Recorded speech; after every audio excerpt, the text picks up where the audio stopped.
I wrote the book after a phone call from my friend Alyssa. So she called and she was, just talking about all these things happening in her life. And what was happening was basically everyone kept quitting. And every time someone would quit, she would have more added to her plate. She was just being crushed under these huge expectations of being able to do all of this work that just kept being added to her. But she felt it was affecting her home life as well. She had 2 small children, both under 5.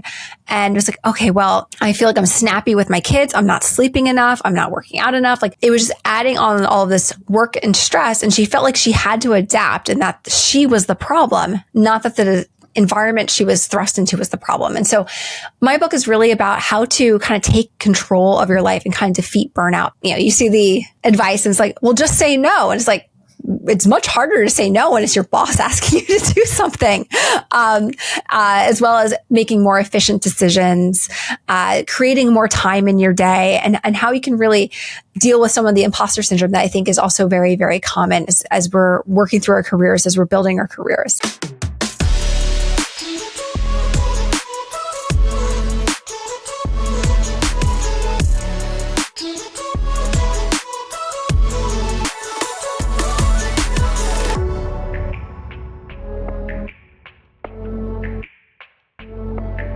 Hi, everyone. Welcome back to another episode of The Frontline Advantage.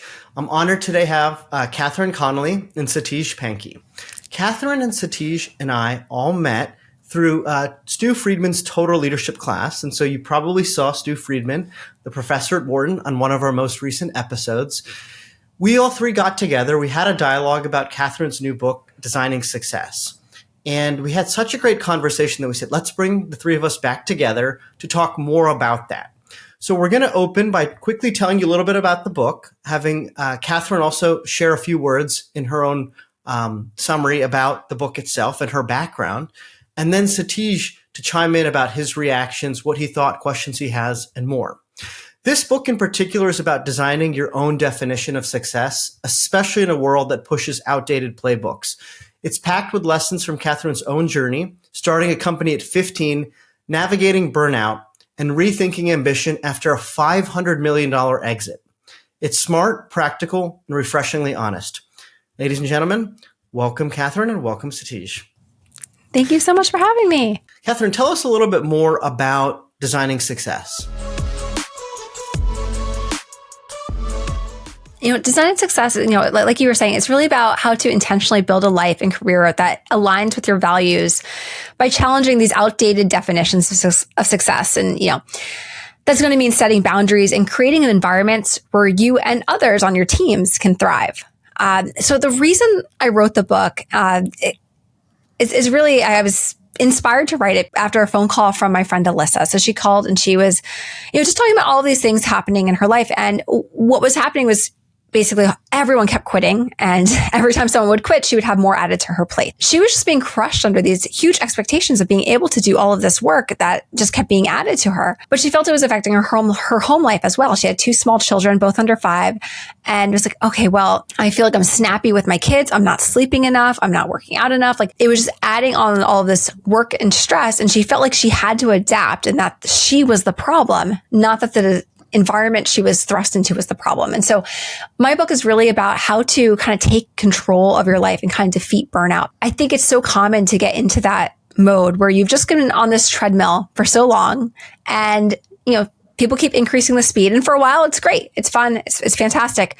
But eventually you're going to fall off. And so my book is trying to keep you from falling off, but instead to take the controls yourself.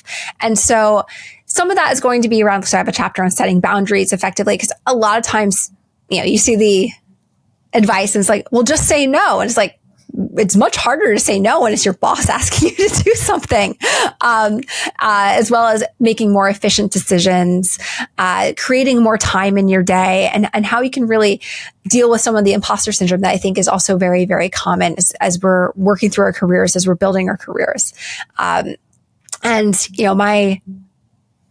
My expertise for writing this was because I've dealt with all these challenges so much. I've dealt with them for so long. So as you said, I started my first company back in 2005. So I was a high school student when I started, and we built the company over 18 years. So while building a company, I went to high school, graduated high school, went to college, graduated college. dating, got married, had children, got my MBA from Wharton, all while building the company to, a successful exit. And so the reason I feel that I was, able to deal with a lot of extra stressors and things like that is because I've had to be figuring out how to set boundaries and how to divide these aspects of my life from a very young age. And so I think that, really helped me distill as I was writing the book. Reading that book brought me back to various stages of my life where I had to deal with specific aspects of what you've mentioned as various aspects of success or designing success. But what also got me thinking was it's always a lot easy to connect these dots looking back, but it's very difficult to identify what's holding you back today and what really needs your attention to get to that next phase in life that you have defined as success so far, because you're so engrossed in what you're doing today that taking that step back and trying to think holistically is where I see myself struggling, to be honest, sometimes. Yeah, I definitely agree. And I think that's part of just like the kind of the whole hustle culture. So we're kind of kept going from task to task to task, when one of the things I kind of get into in the creating time chapter a bit is you actually do need to take a break to just think, intentionally about how you want to design your life. What does success look like for you? I don't know. Do you want to answer that here? Like, what does success look like for you? Have you thought about it?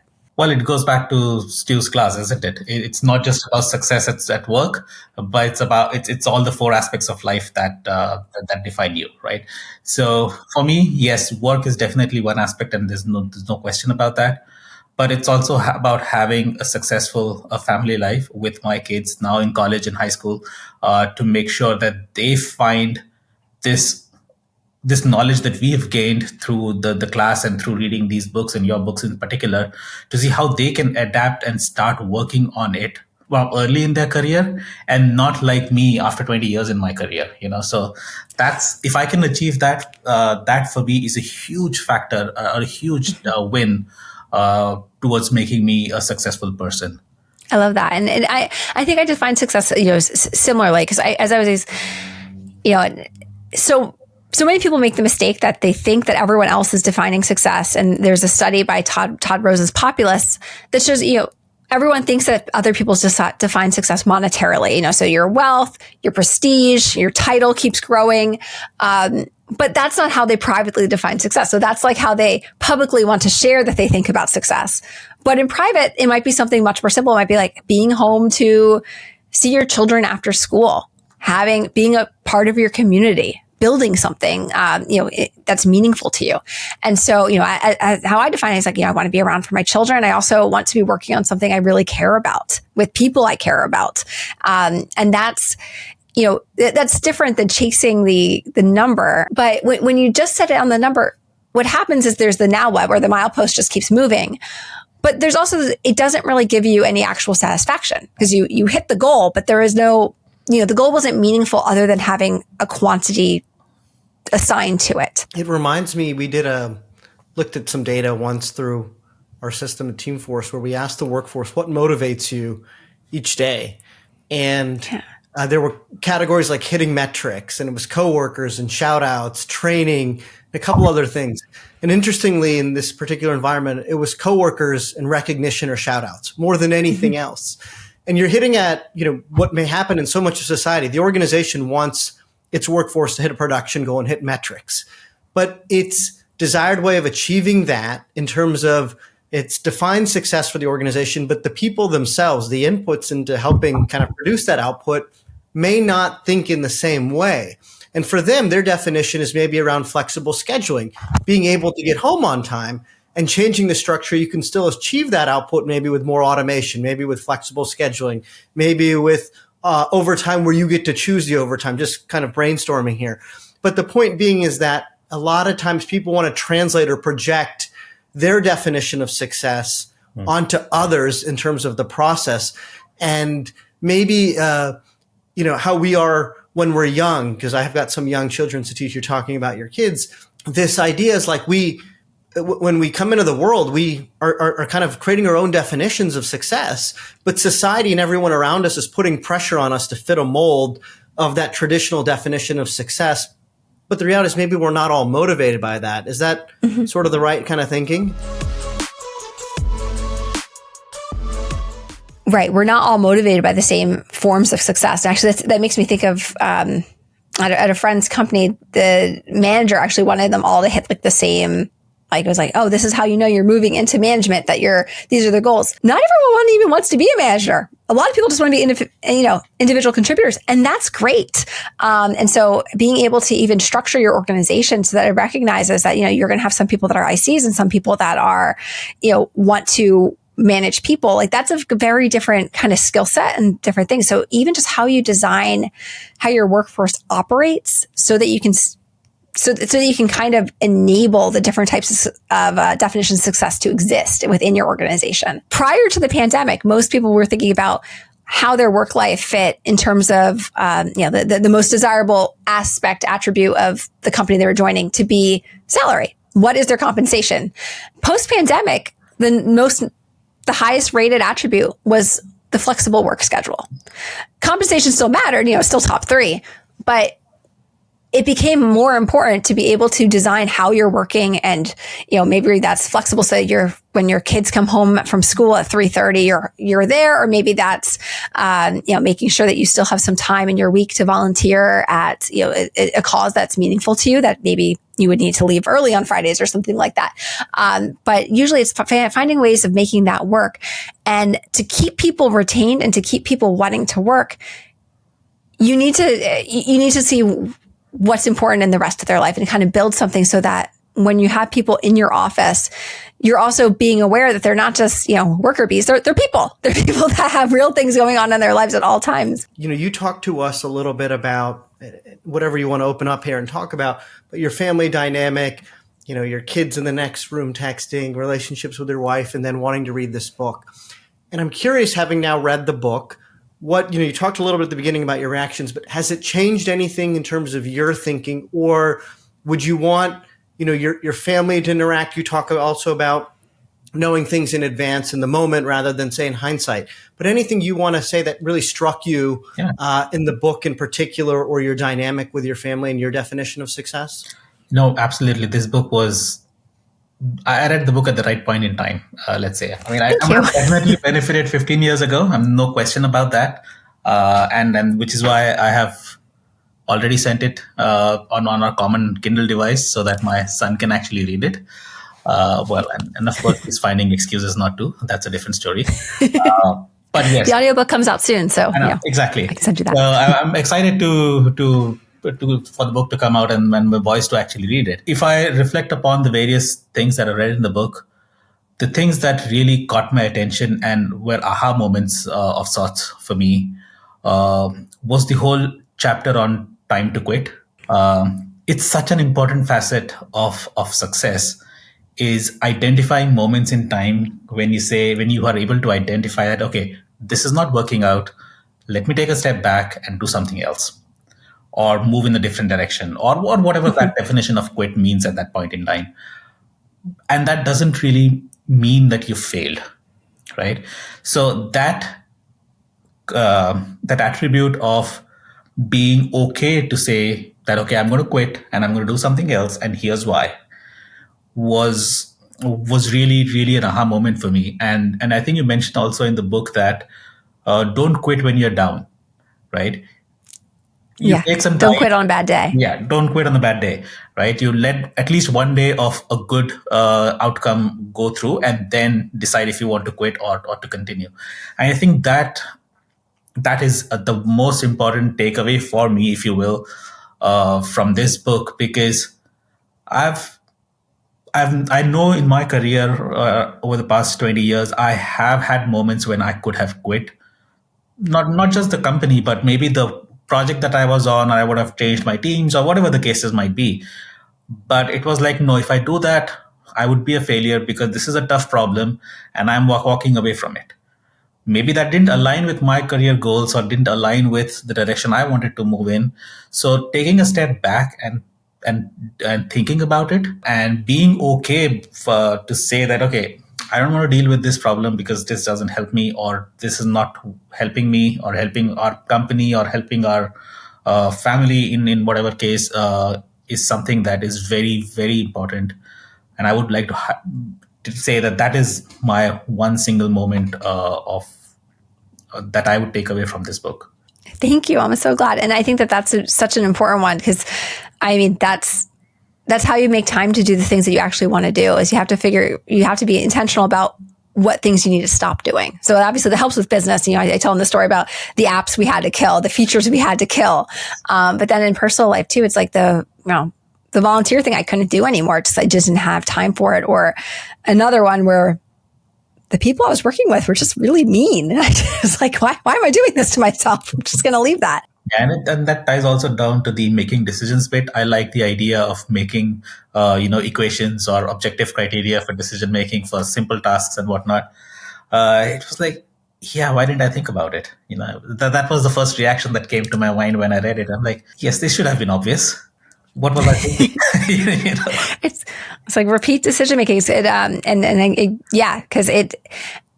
algorithms are just so useful for everything else in life that you forget that it's like, oh no, you can create them in your daily life. You can say, you know what, I don't have to spend mental energy on this. It's like, if it's like, I use a nap time example with my kids as one of like the personal examples. It was like, if it's before 3 p.m. and my kid wakes up, they're going down for a second nap. I don't even have to think about it. Like that's because otherwise it becomes something that you weigh, and that actually, you make so many decisions every day that just one more, it kind of gets, you get bogged down. So you can take the easy ones out. When I was doing performance marketing, it was, what makes a good campaign? We had very specific criteria. If they weren't hitting that criteria, then it wasn't a good campaign. It didn't matter if you just had a great call with the ad rep or, with your partner, then it doesn't matter. It's like, nope, the campaign isn't hitting these numbers, and these are the very clear KPIs we need to hit.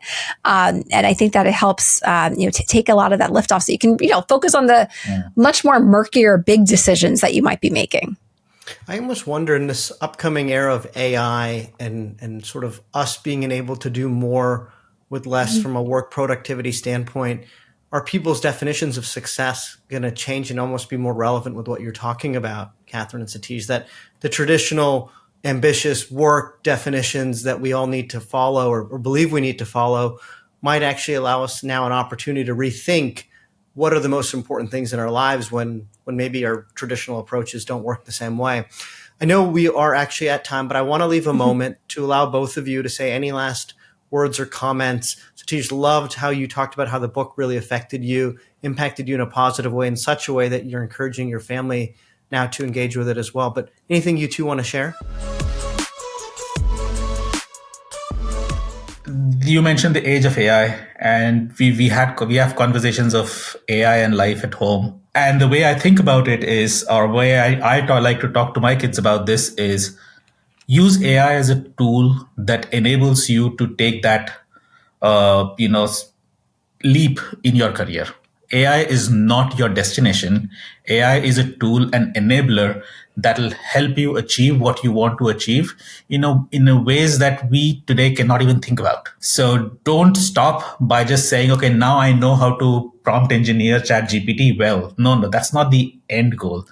That's your foundational step 0, if you will, in defining your career. So yes, this book will definitely have a few more chapters in the age of AI, or in the second revision. But I think this is foundational. This is very important in moving forward. Yes. And Satish, to jump off what you said too, I think that what AI really lets us do is all of a sudden have the ability to do way more than what else. So in the book, I talk about how qualifications are overrated. You can learn so many things. You learn by doing.